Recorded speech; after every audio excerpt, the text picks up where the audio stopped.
चाहता हूँ बेटा श्रवण रोशनी आपस आ जाएगा। बोलो राजा रामचंद्र की जय।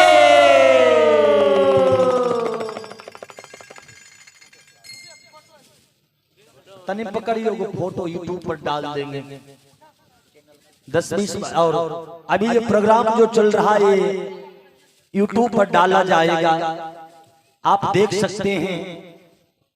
नेट वाला मोबाइल पर चैनल का नाम है विजय सहनी रानी शकरपुरा, डालिएगा तो इस प्रोग्राम को आप देख सकते हैं। आज से 10-20 वर्ष 100 वर्ष के बाद भी जय जय राम बाबू का नाम नहीं मिटेगा, उनको देख सकते हैं। आइए, और ये हमारे मुकेश बाबू सबसे बड़े, और देखिए ये जय जय राम बाबू के सबसे बड़े लड़का हैं। और हमारे जो मित्र हैं इनके जीजा जी न अजीत बाबू के, जो कि मैं तो फिर के रहने वाले हैं। और वही हाँ मनोज बाबू से हमको भेंट हुई थी, हमारे नाम पर वहां काफी भीड़ लगी है। तो कहा गया सब दिन होत न एक समाना। और आइए अपने पिताजी की अंतिम विदाई में बड़ा सुंदर 1000 रुपए की बनी हुई संजोग की माला अपने पिता की अंतिम विदाई में इन्होंने देकर के आत्मा की शांति के लिए भगवान से कामना किए हैं। हम भी भगवान से कामना करूंगा कि जय जय राम बाबू की आत्मा को शांति सद्गति मिले। और एक गीत याद आ गया, क्या दिन में काम क्रिया हो 10 दिन में 12 दिन में नहीं, आज से 13-14 दिन पहले इसी जगह से जय जय राम बाबू का अर्थी उठा होगा। उस समय बेटा रोता होगा, बेटी रोती होगी। अब बेटा को बाबूजी तब पता चलता है जब बाप के अर्थी को कंधा पर उठा। देखबे सरकार जे बेटा जितना में बाप का सेवा करे तो अर्थी क्या आगाम पकड़ते छाती तान के चलते किए। जे बूढ़ा का मान लगन जे बेटा सेवा करलक तो गांव को लोग कहे लगल है देखो चल रहे बूढ़ा बात माने रहे न।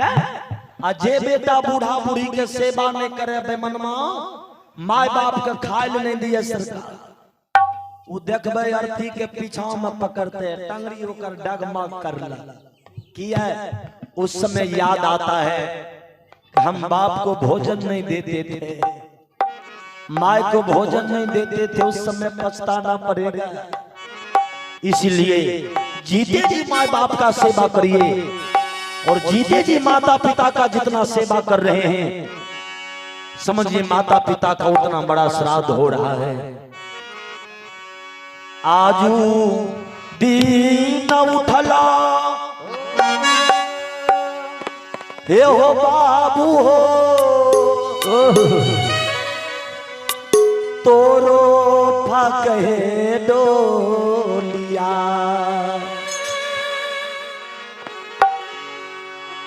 अब बाबू हो तोरो फकहे डोलिया, बाबू तोरो फकहे डोलिया, बाबू तोरो फकहे डोलिया, बाबू तोरो फकहे डोलिया, बाबू तोरो फकहे डोलिया। आजू दीन उठला होगा वो तोरो फकहे डोलिया, बाबू तोरो फकहे डोलिया, बाबू तोरो फकहे डोलिया, बाबू तोरो फकहे डोलिया, बाबू तोरो फकहे डोलिया। बाबू तोरो फकहे डोलिया।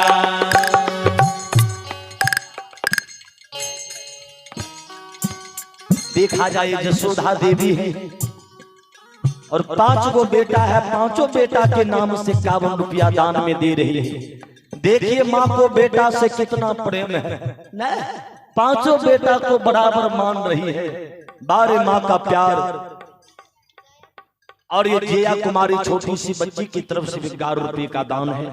जय जय राम बाबू की विदाई जग में। छोटू कुमार की माता जी की तरफ से भी 21 रुपये भगवान के दरबार में भेंट में। और सुधीर जी की माता जी की तरफ से भी धर्म खाता में 11 रुपया जमा हुआ। भगवान इनको सुखी रखे।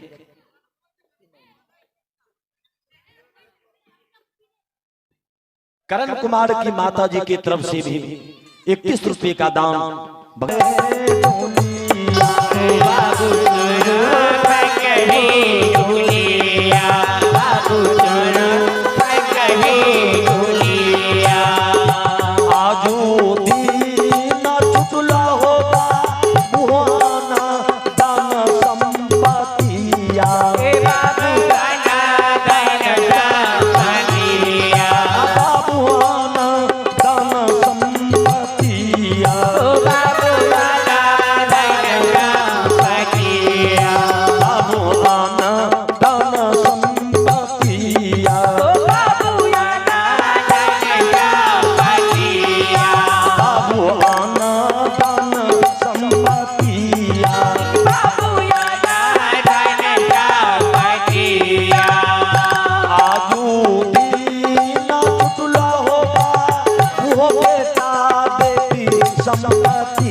बेटा छूट गया, बेटी छूट गई, संपत्ति छूट गई। आज कोई साथ जाने वाला नहीं है बाबा। कौने भैया कहो बुहारी दारी है नोकलिया, बुहारी दारी है नोकलिया, बुहारी दारी है नोकलिया,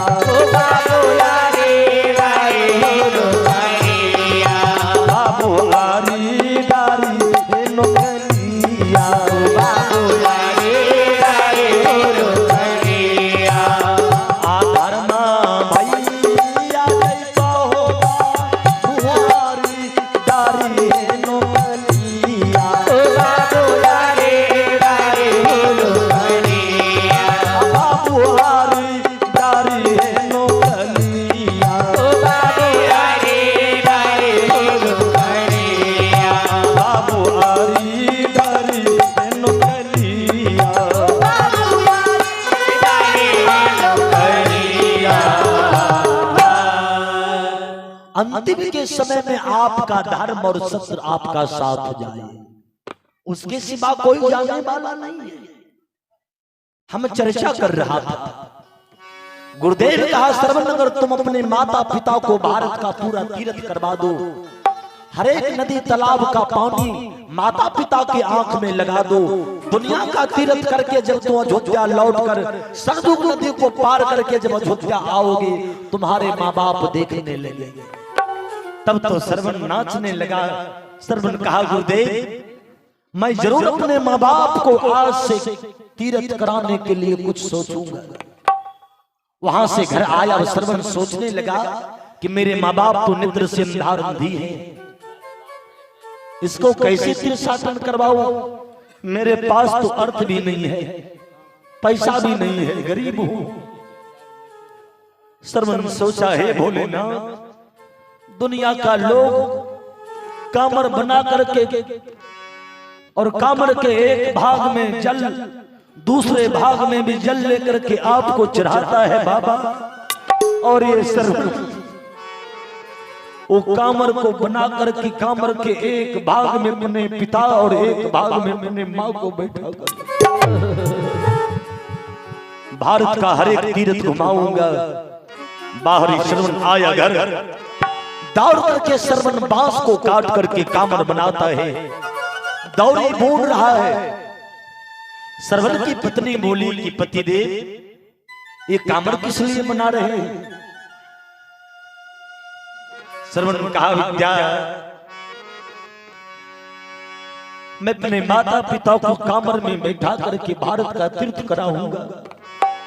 गुरुजी बोले कि अगर तुम अपने माँ बाप को भारत का हर एक तीर्थ घुमा दोगे और जब तीर्थ घुमा करके अयोध्या आओगे, सरयुग नदी को पार करोगे, तुम्हारे माँ बाप देखने लगेंगे बेटा हम माता पिता को कामर में बैठा करके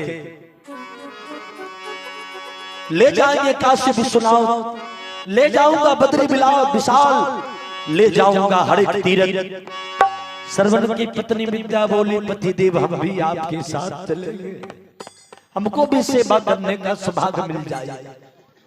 अब विद्या का भी दिल दिमाग बदल चुका है, ये भी धर्म के पथ पर चलने लगी। श्रवण ने कामर को बनाया, कामर को तैयार किया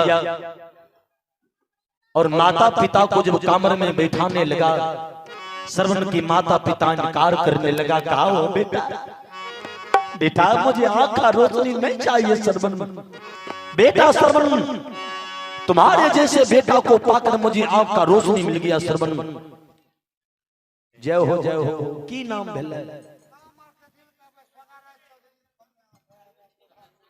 आ देखे पिया ड्राइवर हो, धीरे धीरे मारो न धीरे देखा जाए। बहुत बहुत धन्यवाद इन्हें ड्राइवर साहब की तरफ से भी 20 रुपया।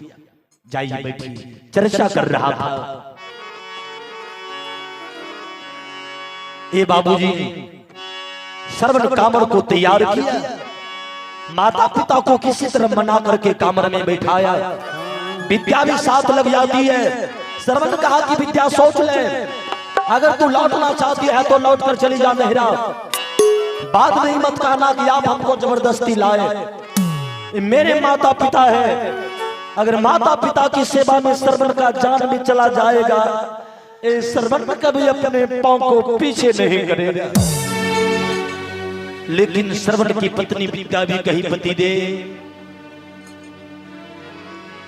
मैं भी सास ससुर की सेवा में शरीर को गमा दूंगी, पति की सेवा में जान गमा दूंगी, लेकिन मैं भी पग को पीछे करने वाली नहीं। श्रवण कामर उठाया, सारे अयोध्या के लोग जय जयकार कर रहे हैं कि बारे श्रवण। हल्ला हुआ पूरे दुनिया में कि एक श्रवण नाम का बेटा है जो अपने माँ बाप को कमर में बैठा कर बद्री विशाल का यात्रा कर रहा है। बारे श्रवण और कामर में बैठा करके गाते हुए चला है। और श्रवण की पत्नी भी पीछे से गाती है कि बाला रहे नहीं हारा बाए शिवा गुरु, बाला रहे ला ससुराबा। अतोरपुर मुंगेर घाट में, मुंगेर घाट जब अपने पहुंचबे तब पूरा बैठिए। हाँ उससे मन जा अच्छा अच्छा जाइए। एहने एहने बूढ़ा के ऊपर कलयुग सब